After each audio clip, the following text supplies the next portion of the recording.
তো ইমাম মাহদি আবার কখন আসবে?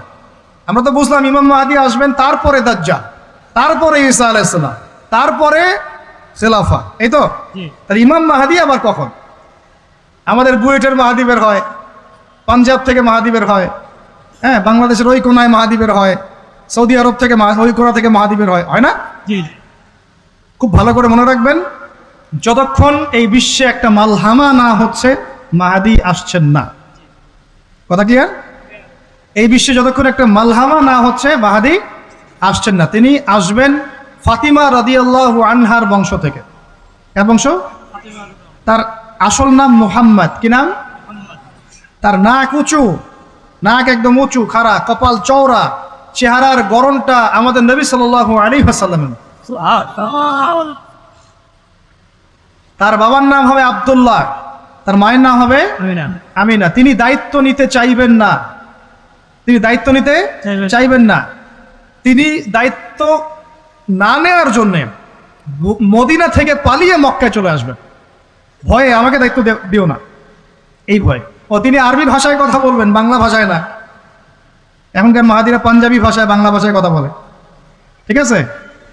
এবং এই কাবা ঘর যেটা আমরা তাওয়াফ করি, এখানে যে হাজার আসওয়াদ আছে না, আর এই যে হাজার আসওয়াদ আর মাকাম ইব্রাহিম, এই দুটো জায়গার মাঝামাঝি মানুষ তাকে চিনে ফেলবে, এই তো মাহদি। তার হাতে মানুষ বয়াত নেবে 313 জন। কতজন? ওই তালুত বাহিনীটা 313, বদরও 313, এখানেও 313। এবার শুরু হবে আসন খেল।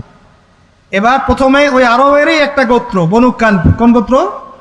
এই বনু কালব এই ইমাম মাহদির বিরুদ্ধে যুদ্ধ করবে, আর মাহদি এই যুদ্ধে জয়লাভ করবেন ইনশাআল্লাহ।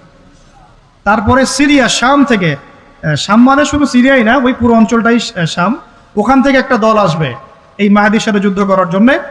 আল্লাহ পাক তাদেরকে মক্কা মদিনার মাঝখানে বাইদা নামক জায়গায় ধসিয়ে দেবে। কোন জায়গা? বাইদা। এটাই সেই চিহ্ন যেটা প্রমাণ করবে যে এই ব্যক্তি মাহদি। কথা বুঝতে পারছি? এরপরে মুসলমানদের আর কোনো পতন নাই, আর পিছনে ফিরে তাকানোর কোনো সুযোগ নাই। মুসলমানরা আর মাথা নিচু করবে না ইনশাল্লাহ কোনো দিনের জন্য। তারপর চলতে থাকবে খালি ইসলামের বিজয় আর বিজয় আর বিজয় আর বিজয়। আল্লাহু আকবার। এভাবে চলবে। তবে মাহদি কখন আসবেন? আগে মালহামা, তারপর মাহদি। মালহামা কি তাহলে? এটা হচ্ছে একটা বিশাল যুদ্ধ। এটা কি? কেমন যুদ্ধ? নবীজি বলেছেন, এই রোমকরা, ইউরোপিয়ানরা তোমাদের সাথে অচিরেই চুক্তি ভঙ্গ করবে এবং 80টা পতাকা নিয়ে তোমাদের বিরুদ্ধে ওরা যুদ্ধ করবে। এই মালহামাটা হবে ইরাকের ফোরাত নদীর নিচেই হোক আর পাশেই হোক, আল্লাহ ভালো জানেন। ওখানে সোনার পাহাড়কে কেন্দ্র করে। কি কেন্দ্র করে? এই সোনা মানে সত্যিকারের সোনাও হতে পারে, অথবা তেলও হতে পারে, আল্লাহ ভালো জানেন। তেল তো এখন সোনার জায়গা দখল করেছে, করে নাই? এই বিশ্বে তো সোনা চলে না, কি চলে? তেল। তো এটাকে কেন্দ্র করে যুদ্ধ হবে। নবীজি বলেছেন ওই যুদ্ধে এত ভয়াবহ হবে যে 100 জন যোদ্ধার মধ্যে 99 জনই মারা যাবে না। একটু মাথা খাটান যে এমন কোন যুদ্ধ কি হয়েছে পৃথিবীতে যেটাতে 100 জনের মধ্যে 99% মারা গেছে? তার মানে এটা হয়নি এখনো। আর একটা যুদ্ধে এত % মানুষ কিভাবে মরতে পারে? যদি সেটা ঢাল তলোয়ারের যুদ্ধ হলে কি মরতে পারে?